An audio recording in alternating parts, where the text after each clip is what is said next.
할렐루야. 오늘 우리 예배 자리에 나오신 모든 비전교회 성도님들을 주님의 이름으로 축복합니다.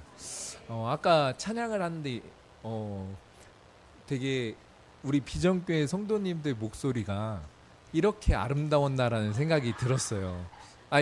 느끼시지 않으셨나요? 옆에 있는 분들의 소리를 들으시면서? 아닌가요? 그래서 우리 오늘 함께 모여서 하나님을 간구하는 우리 비전교회 성도님들 서로를 바라보면서 이 시간을 함께 한번 인사했으면 좋겠습니다. 그냥 인사하지 마시고요, 좀 사랑의 마음을 담아서 이렇게 손가락 하트도 만드셔서 옆에 있는 분들에게 사랑합니다, 축복합니다 인사하겠습니다. 네, 요즘 무더운 날씨가 정말 계속되고 있는데요, 그런 상황에도 불구하고 예배 자리에 나온 우리 성도님들의 삶에 오늘 하나님께서 강력하게 임재하여 주시길 간절히 소망합니다. 우리 함께 말씀 보도록 하겠습니다. 오늘 하나님께서 우리에게 주신 말씀은 요한복음 4장 5절부터 14절까지의 말씀입니다. 요한복음 4장 5절에서 14절까지의 말씀입니다.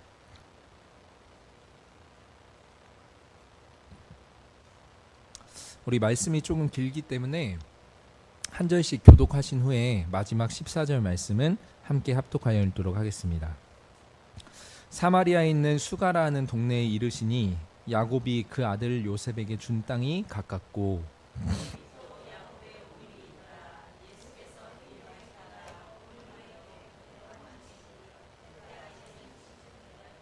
사마리아 여자 한 사람이 물을 기르러 왔음에 예수께서 물을 좀 달라 하시니 사마리아 여자가 이르되 당신은 유대인으로서 어찌하여 사마리아 여인인 나에게 물을 달라 하나이까 하니 이는 유대인이 사마리아인과 상종하지 아니함이러라.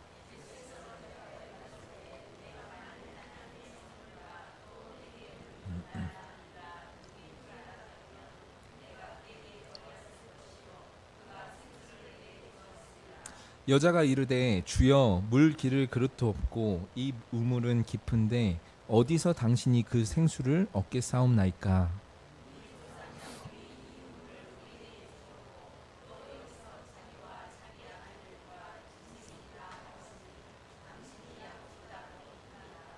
예수께서 대답하여 이르시되 이 물을 마시는 자마다 다시 목마르려니와 내가 주는 물을 마시는 자는 영원히 목마르지 아니하리니 내가 주는 물은 그 속에서 영생하도록 솟아나는 샘물이 되리라. 아멘. 오늘 저는 이 본문 말씀을 가지고 우리에겐 지금 예수님이 필요합니다, 우리에겐 지금 예수님이 필요합니다 라는 제목의 말씀을 전하려고 합니다. 요즘 젊은 사람들 사이에서 굉장히 큰 사랑을 받는 가수 중에는 송민호라는 가수가 있습니다.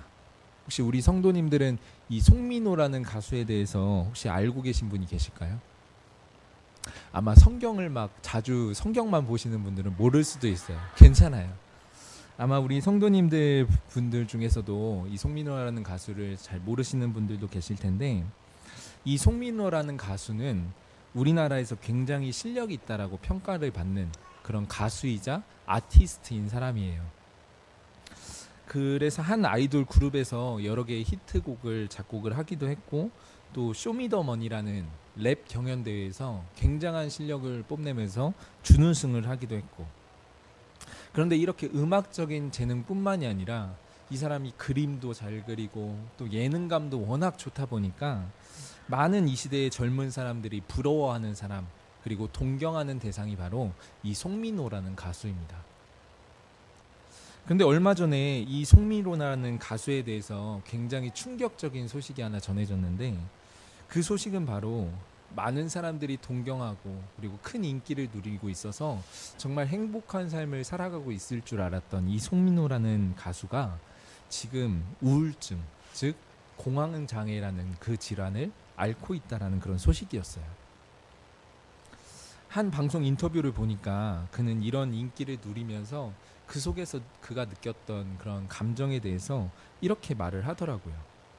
첫 솔로곡의 대성공, 음악, 예능계에서 활발하게 활동할 때 처음 이 공황장애라는 증상이 찾아왔습니다.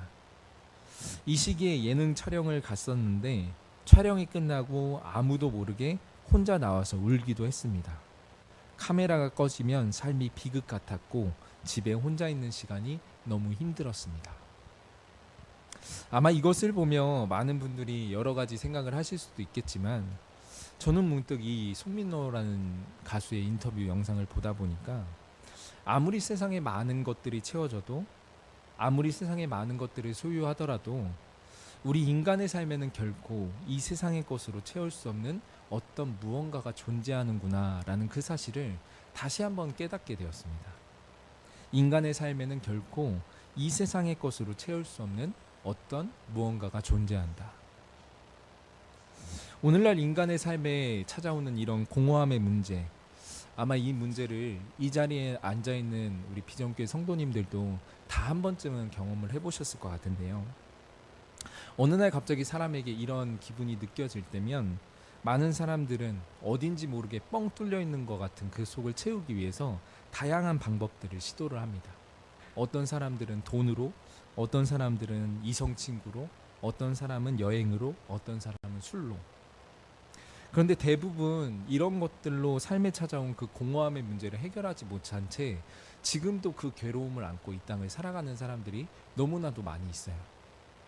그런데 오늘 우리가 읽은 이 본문 안에는 이처럼 세상의 것으로 도저히 해결되지 않는 그 인간의 외로움, 그리고 도저히 해결할 수 없을 것 같은 그 공허함의 문제를 해결할 수 있는 유일한 방법, 그 방법이 무엇인지를 분명하게 소개가 되어 있습니다. 먼저 오늘 우리가 읽은 이 본문을 보면 이 이야기가 시작되는 배경은 바로 우물가라는 곳이에요.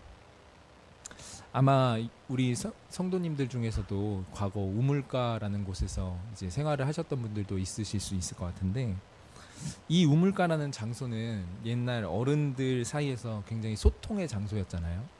그러다 보니까 물을 기르러 왔다가 동네 소식도 나누고 남편 흉도 보고, 그래서인지 이 동네에서 발생하는 모든 소문들은 바로 이 우물가에서 나왔다고 해도 과언이 아닐 정도로 당시에 이 우물가에서는 정말 많은 사람들의 소통과 대화, 만남 이런 것들이 이루어지고 있었어요.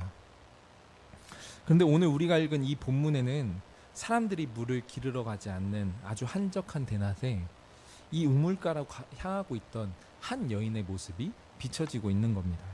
그 여인이 바로 오늘 이야기의 주인공 사마리아 여인이었어요. 이 본문의 스토리를 쭉 읽다 보면 우리는 이름, 나이, 어떤 다른 정보들을 아무것도 얻을 수 없지만 딱 한 가지, 이 여인에 대해서 특별한 정보 하나를 얻을 수가 있는데, 그 정보가 뭐냐? 그것은 바로 과거 이 여인에게는 5명의 남편이 있었고 지금 그녀는 이 남편이 아닌 다른 남자와 또 다른 삶을 살아가고 있었다라는 그 정보입니다. 우리 함께 요한복음 4장 17에서 18절 말씀을 한번 읽어볼까요? 시작. 여자가 대답하여 이르되 나는 남편이 없나이다. 예수께서 가라사대 내가 남편이 없다 하는 말이 옳도다. 내가 남편 5이 있었으나 지금 있는 자는 내 남편이 아니니 내 말이 참되도다.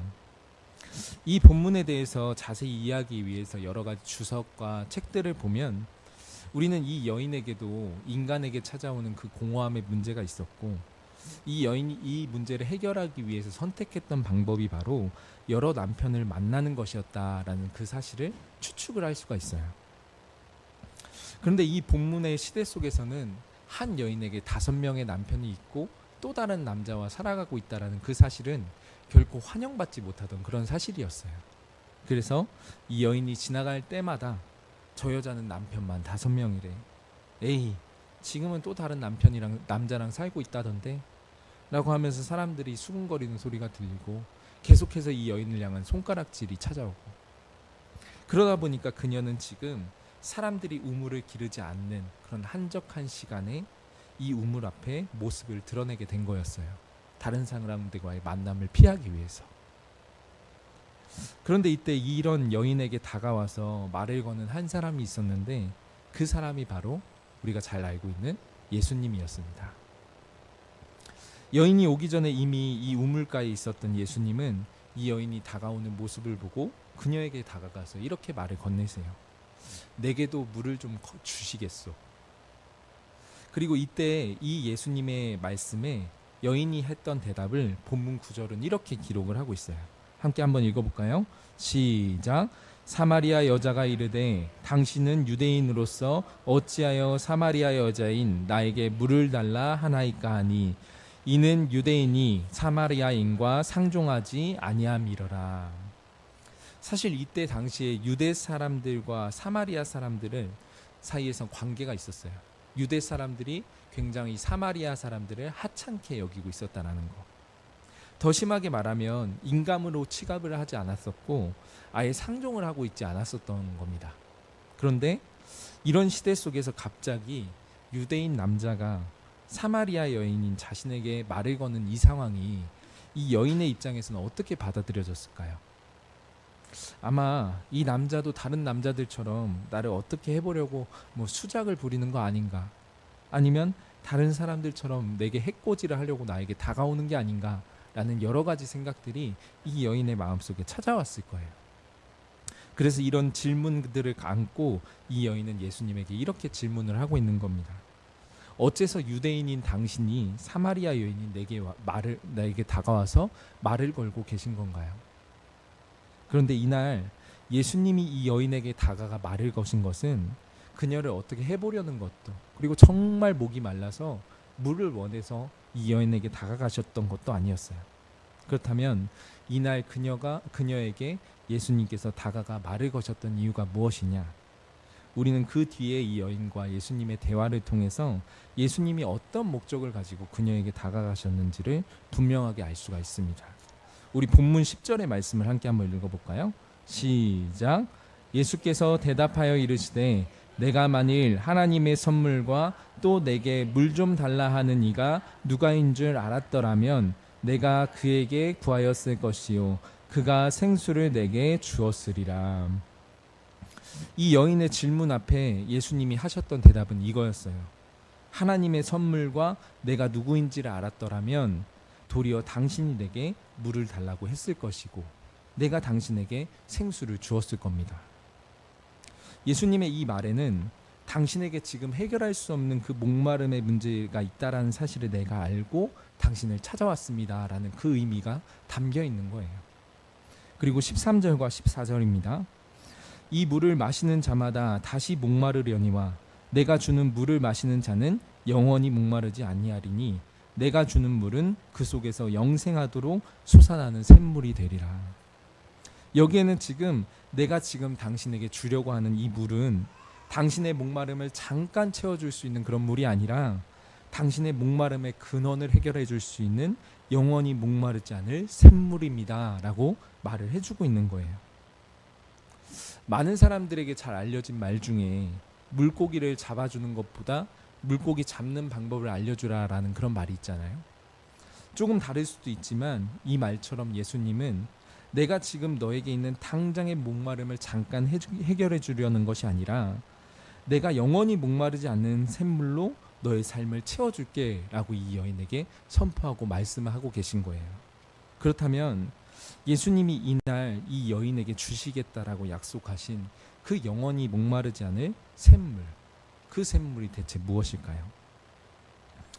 아마 이 질문을 가지고 본문 뒤의 내용들을 쭉 읽어가다 보면 우리는 갑자기 조금 생뚱맞은 대화의 그런 흐름이 나오는 것을 그 뒤에 내용들을 읽다 보면 인식을 할 수가 있어요. 왜냐하면 지금까지 계속 목마름, 갈급함 이런 부분에 대해서 예수님과 사마리아 여인이 대화를 나누다가 갑자기 예수님께서 예배라는 주제로 그 대화의 주제를 전환시키고 계시기 때문이에요. 우리 요한복음 4장 23에서 24절을 함께 읽어볼까요? 시작.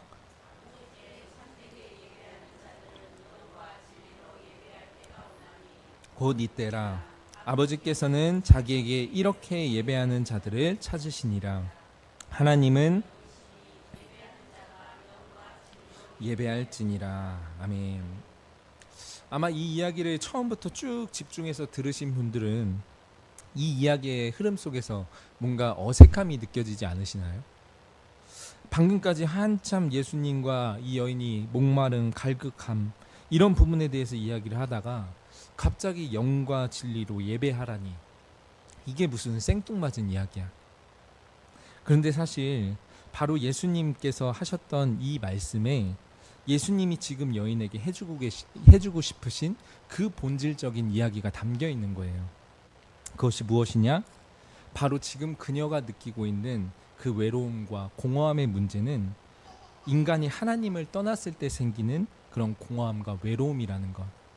그렇기 때문에 하나님과 함께함의 의미를 담은 예배, 하나님과의 인격적인 만남을 의미하는 그 예배, 이것이 지금 당신의 목마름을 해결할 수 있는 유일한 방법입니다.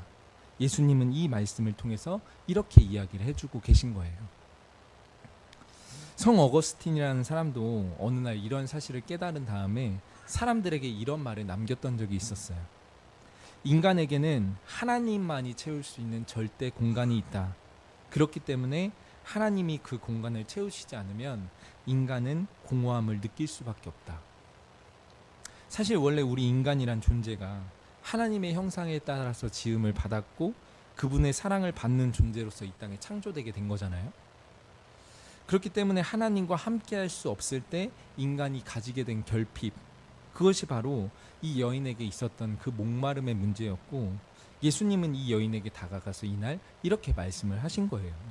남편이건 돈이건 권력이건 지식이건 이것들로 너의 결핍을 채울 수 있는 것이 아니라 하나님과 함께하게 될 때 너의 그 공허함의 문제는 반드시 해결될 것이다. 그런데 우리가 잘 아는 말씀 중에 로마서 3장 23절에는 이런 말씀이 있잖아요. 모든 사람이 죄를 범하였음에 하나님의 영광에 이르지 못하노니. 이것은 하나님과 함께할 때 우리의 공허함의 문제를 해결할 수 있고, 그분의 사랑이 우리의 삶에 채워질 때 우리가 그 공허함의 문제를 해결하고 이 땅을 살아갈 수 있다라는 그 부분을 분명하게 인식하고 있지만, 인간은 스스로 결코 하나님께 다가설 수 없는 존재고, 우리가 스스로 어떤 노력을 할지라도 우리는 하나님께 닿을 수 없는 존재라고 우리에게 말을 해주고 있는 거예요. 그러면 이 본문을 보았을 때 이 말을 들은 어떤 누군가는 이렇게 생각을 할 수도 있습니다. 그렇다면 우리 인간에게 찾아온 그 공허함의 문제는 해결할 방법이 없는 거 아닌가요? 우리의 삶은 결코 이 공허함의 문제를 떠나서 살아갈 수 없는 그런 삶이 아닌가요? 그런데 예수님은 이날 사마리아라고 하는 그 한 성에서 이 공허함 때문에 고통받고 있던 이 여인의 삶에 찾아가서 이날 이렇게 말씀을 하고 계신 겁니다. 너가 행할 수 없는 일을 하기 위해 내가 이 땅에 왔고, 내가 너와 하나님의 징검다리가 되어줄 것이며, 나를 통해 너가 하나님의 깊은 사랑 안으로 다시금 들어갈 수 있게 될 것이다. 그리고 이것이 오늘 이 여인의 목마름을 해결해 줄 수 있는 유일한 샘물, 바로 예수 그리스도라는 샘물이었던 겁니다. 그런데 오늘 예수님은 이 자리에 앉아있는 저와 여러분들에게도 동일한 말씀을 하고 계신 거예요. 나를 통해 너를 사랑하시는 하나님의 품 안으로 돌아가 그 공허함의 문제를 해결하거라. 그렇다면 이런 하나님의 은혜의 속삭임 앞에 우리가 할 수 있는 반응은 어떤 걸까요? 그것은 우리의 삶에 이런 공허함의 문제, 외로움의 문제가 찾아올 때 다른 것으로 이 문제를 해결하려고 노력하는 것이 아니라 예수 그리스도를 통해 날마다 하나님과의 만남을 우리의 삶에서 이루어가는 겁니다. 예배의 자리를 통해서 기도와 말씀을 통해 하나님과의 만남을 이루고 그분의 사랑을 받으며 이 땅에 존재하며 살아가는 것. 이것이 오늘 우리의 삶에 찾아온 모든 공허함의 문제를 해결할 수 있는 유일한 방법인 거예요. 예수 그리스도를 통해서 날마다 하나님과의 관계를, 만남을 이루어가는 것. 마지막으로 제가 언젠가 들었던 페루에서 선교하시는 그런 이승훈 선교사님이라는 이야기를 들은 적이 있었는데, 그 이야기를 드리고 설교를 마무리하려고 합니다. 제가 방금 말씀드렸던 이 이승훈이라는 선교사님은 아내와 딸을 미국에 보내고 혼자 페루의 한 산악 지역에서 열심히 선교를 하시던 그런 선교사님이셨어요. 그런데 이분이 사역하시던 지역이 워낙 고산 지역이었다 보니까 가끔 이 높은 곳에 계시다가 내려가시는 분들 중에서 심한 병을 앓게 되시는 분들도 계시다라고 들었었는데, 하루는 일이 있어서 그곳에서 내려와 낮은 곳으로 내려오신 이승훈 선교사님에게도 많은 사람들에게 찾아왔던 그 질병이 찾아왔고, 선교사님은 돌봐주는 사람 없이 약 3주간 홀로 굉장히 힘든 시간을 보내게 되었다라고 해요. 당시 안 그래도 심적으로 육체적으로 굉장히 많이 지쳐있던 터라 병을 앓는 동안 이 선교사님의 삶에 알 수 없는 공허함 그리고 외로움 이런 문제들이 도사리게 되었는데, 굉장히 힘든 시간들을 이렇게 보내고 있는 그 기간 동안에 이 선교사님이 경험했던 한 가지 일을 그 선교사님은 나중에 편지를 통해 다른 사람들에게 전하게 되었습니다. 그 일이 무엇이냐면, 이 3주라는 시간 동안 홀로 외롭게 병마와 싸우다가 하루는 시내를 걸어가고 있었는데, 어디선가 핸델의 그 메시아라는 곡이 이렇게 되게 아름답게 울려 퍼지면서 선교사님 그 소리에 이끌려 어떤 장소를 찾아가게 됐대요. 그 소리를 따라간 장소에는 굉장히 크지도 않고 작지도 않은 한 성당이 있었는데, 이 성당 안에 백인, 흑인, 혼혈인, 페루 원주민 등 다양한 종족들이 모여서 이 메시아라는 찬양을 함께 미소 띠며 부르고 있었던 거예요. 그리고 알 수 없는 이끌림으로 이곳을 찾게 되었지만, 이날 이 모습을 바라보는데 문득 주님께서 말씀하셨던 그날이 오면 모든 족속이 함께 찬양한다는 모습이 바로 이러한 형상의 모습이 아닐까라는 생각을 하고 다시 이 선교사님은 거리로 돌아가게 되었다라고 합니다. 그리고 문득 지친 마음을 가지고 돌아가는 길에 하늘을 바라보게 됐는데, 이때 두꺼운 구름이 가득 찬 그 하늘 사이로 보이는 몇몇 별들이 마치 하늘이라는 바다를 항해하고 있는 그런 배처럼 보이면서, 우리의 삶도 이처럼 인생이라는 넓은 바다를 항해하고 있지만 마침내 우리의 인생에는 도달할 항구 하나님의 나라가 있구나, 그 앞에 보였던 그런 모습들과 겹쳐지면서 이런 생각들이 찾아오고 다시 한번 그 속에서 힘을 얻고 사역의 현장에 돌아갈 수 있게 되었다라고 해요. 그런데 저는 이 선교사님의 이 이야기를 보다 보니까 정서적으로 완전히 고갈되어 있던 그 상태에서 홀로 외로움과 공허함을 느끼고 있던 이 선교사님에게도 한 성에서 공허함과 싸우고 있던 그 사마리아인에게 찾아가셨던 것처럼 예수님이 찾아가시고 그분을 통해 닿은 하나님의 그 사랑이 이 선교사님의 삶을 다시 한번 일으킨 것이 아닌가라는 그런 생각이 문득 제 마음속에 들더라고요. 그런데 사랑하는 성도 여러분, 오늘 이 땅을 살아가는 우리 성도님들의 인생 속에서도 앞으로 어떠한 과정 속에서든 외로움과 공허함의 문제가 분명 갑자기 여러분들의 마음속에 찾아올 때가 분명 있을 수도 있을 겁니다. 그 문제를 해결하기 위해 지금 수많은 사람들이 정말 여러 가지 방법을 사용하고 또 돈, 이성, 그리고 사랑, 아니면은 여행, 술 이런 것들로 그 공허함과 갈급함의 문제를 해결하려고 하지만, 여러분들의 삶에 그 모든 것들이 찾아올 때 저는 다른 것들로 여러분들의 삶을 채우려고 하는 것이 아니라 예수님을 통해 끝모를 하나님의 사랑 앞으로 여러분들이 다가설 수 있게 되길 주님의 이름으로 축복합니다. 그럴 때 우리의 삶에 찾아와 있는 그 결핍을 채우고도 남을 하나님의 긍휼이, 그리고 하나님의 사랑이, 그 하나님의 은혜가 여러분들의 삶에 있는 그 공허함을 채우고 다시 한번 이 땅 가운데 하나님의 나라를 꿈꾸며 살아갈 수 있도록 저와 여러분들의 삶을 일으켜 주실 줄을 믿습니다. 이런 마음을 가지고 오늘 여러분들의 삶에 공허함이 있다면, 외로움이 있다면 예수 그리스도를 통해 하나님 앞으로 한 걸음 더 나아가시는 저와 여러분들 모두가 되길 주님의 이름으로 축복합니다.